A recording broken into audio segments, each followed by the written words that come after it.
Assalamualaikum warahmatullahi wabarakatuh. Bagaimana kabarnya nih sahabat kita sehat bahagia?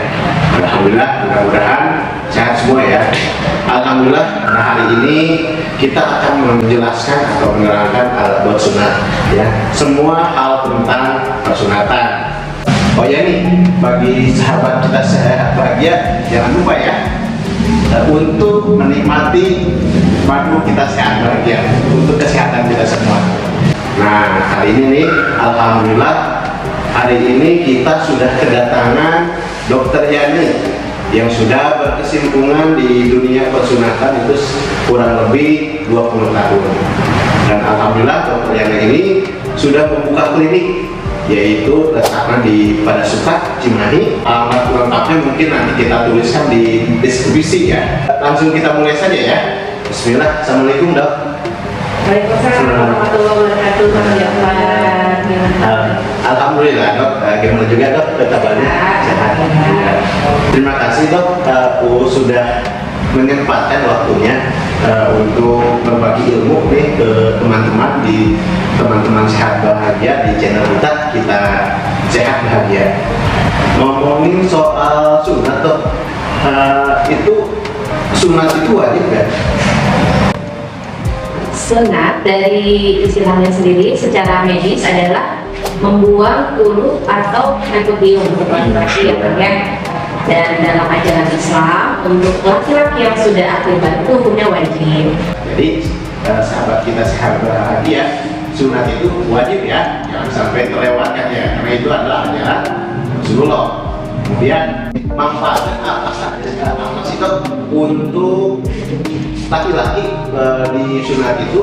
Kemudian madaratnya apa? Madaratnya bagi laki-laki yang tidak melaksanakan sunat. Ketika penis laki-laki yang belum disunat itu masih ada kulitnya kan? Iya. Nah, si kulit ini kan dia menjadi penutup ya, penutup kepala penisnya. Dimana kalau itu tidak dibuang, menjadi tempat untuk bersarangnya kuman, kotoran, dan itu bisa menyebabkan infeksi kalau dibiarkan. Kemudian ada juga untuk pria dewasa juga kalau penisnya tertutup sama kulit itu beda itunya apa namanya dengan yang terbuka. Kita nanti ada kasih sama konsumsi seksual. Nah, itu kan salah satu manfaat dari sunat. Ya, alhamdulillah ya. Rasulullah SAW mengajarkan kita untuk sunat pasti ada tujuannya ya, manfaat itu apa. Nah, mungkin itu ya bagi teman kita sehat bahagia, manfaat dan mandorotnya ya bagi teman-teman yang tidak sunat ya. Yang mudah-mudahan semua bagi laki-laki yang menonton ini sudah sunat ya.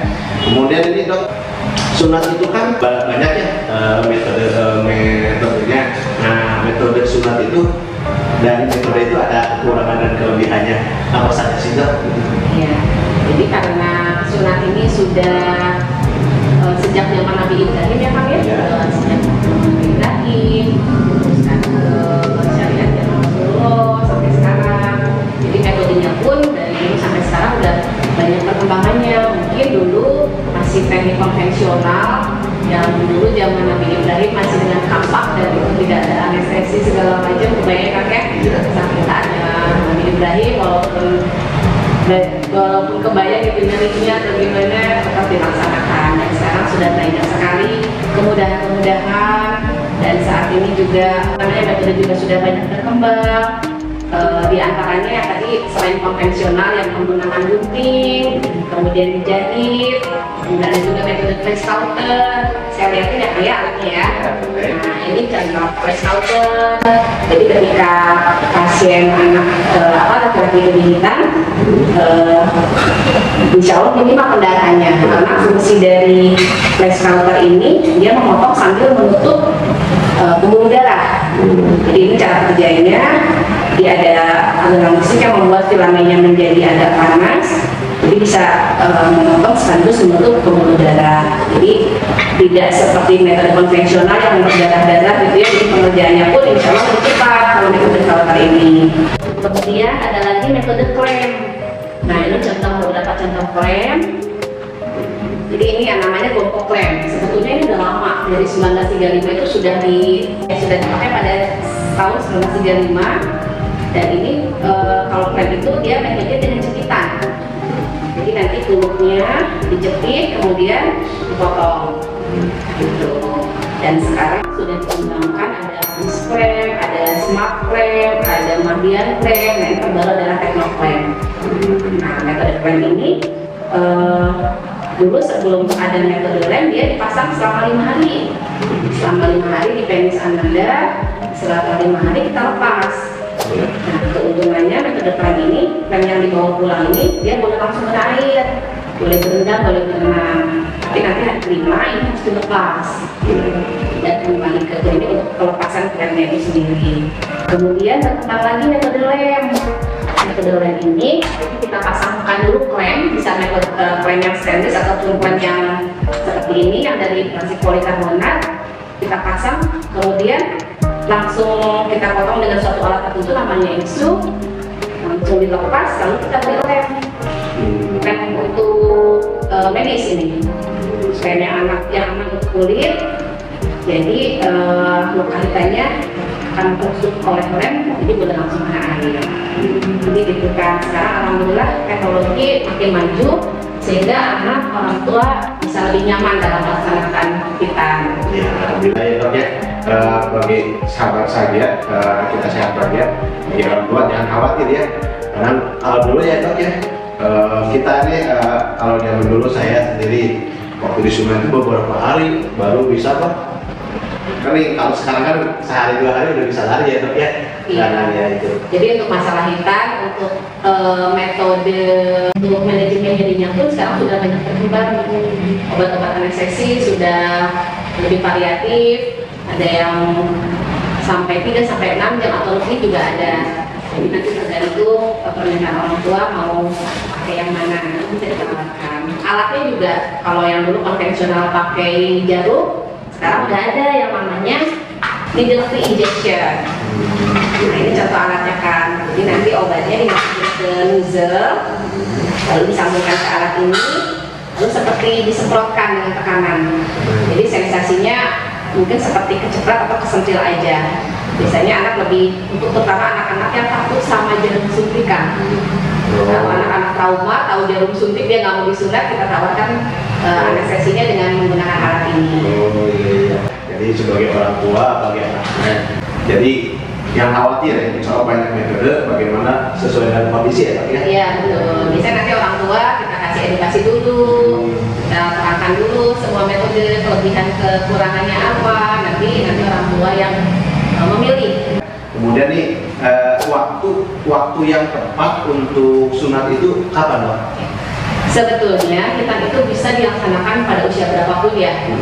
Contohnya Nabi Ibrahim usia 80 tahun. Iya. Tapi dari jurnal terbaru kan yang terbaik atau yang bisa dikenal dengan golden period kita itu adalah 0 sampai 28 hari. Dimana pada usia tersebut tumbuh sel proliferasi sel-sel itu sedang pesat-pesatnya, sehingga si luka hitam itu bisa cepat sembuh. Dan juga ketika bayi kan dia belum bisa mengingat ya, belum terlalu mengingat apa yang dia alami, sehingga kedepannya insya Allah bayi tersebut tidak ada trauma psikis. Misalnya kalau anak yang sudah setahun aja, anak setahun itu dia udah mulai bisa merekam apa yang dia alami. Jadi takutnya, khawatirnya kedepannya ada sampai trauma, takut disuntik pada saat disuntik, suntik sampai kedepannya dia sampai trauma. Jadi kalau ditanya saat bayi, insya Allah dia tidak akan mengingat apa yang dia alami saat kita. Oh gitu ya. Baiknya jadi kita sehat bahagia untuk golden age ya, untuk anak-anak untuk dilakukan hitam atau sunat itu bagusnya itu 0 sampai 28 hari ya.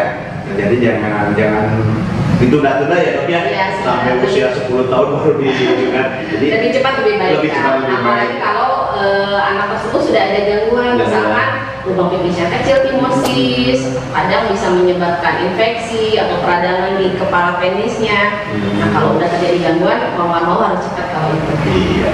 usianya yang baik untuk disunat adalah 0 sampai 28 hari ketika anak sudah dilahirkan ya. Betul. Nah, ini kan mungkin banyak orang tua makanya kan banyak yang khawatir ya dok ya, mau sunat gitu ya. Ini pasca sunatnya ini sebaiknya sebagai orang tua itu bagaimana? Nah, kadang kan orang tua itu tidak tahu bagaimana cara perawatannya pasca sunat ya dok. Kemudian bagaimana ciri-ciri infeksi dan bagaimana perawatannya? Oh iya. Untuk pasca sunat, pertama perlu diketahui efek dari tindakan operasi apapun itu, termasuk hitan, bisa terjadi pendarahan, bisa juga tadi terjadi infeksi, bisa terjadi nyeri. Jadi efek-efek yang akan terjadi sudah sunat itu akan diantisipasi oleh dokter yang menghitan. Misalkan efek nyeri pasca hitan, berarti anak akan dibekali obat pereda nyeri nanti di rumah. Dan juga ada tempat hitan yang sebelum pulang diberikan obat suppositoria dulu yang lewat anus, kemudian di rumah disambung dengan obat yang diminum. Kemudian efek yang lainnya adalah pendarahan. Jadi untuk mencegah pendarahan, nanti anak nggak boleh terlalu motah, jangan lari, jangan turun naik tangga, jangan lompat-lompat, supaya pembuluh darah yang sudah ditutup pada saat hitan tidak terbuka kembali.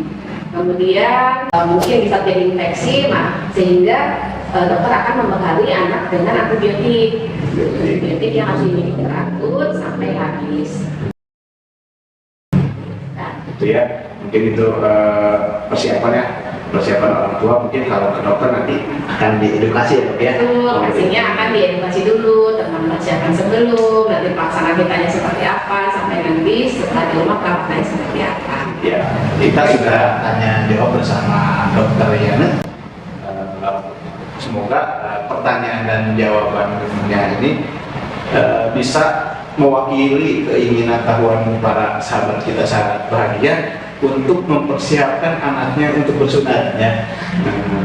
Jika belum puas mungkin bagi teman atau sahabat sehat bahagia bisa bertanya-tanya di atau komen atau DM di IG kami, kita sehat bahagia. Dan jangan lupa bagi sahabat kita sehat bahagia untuk like, komen.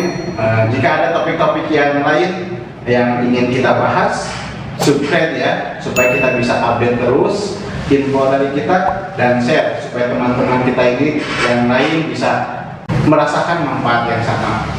Semua bentuk dukungan kalian adalah semangat kami untuk terus berkarya menebar manfaat.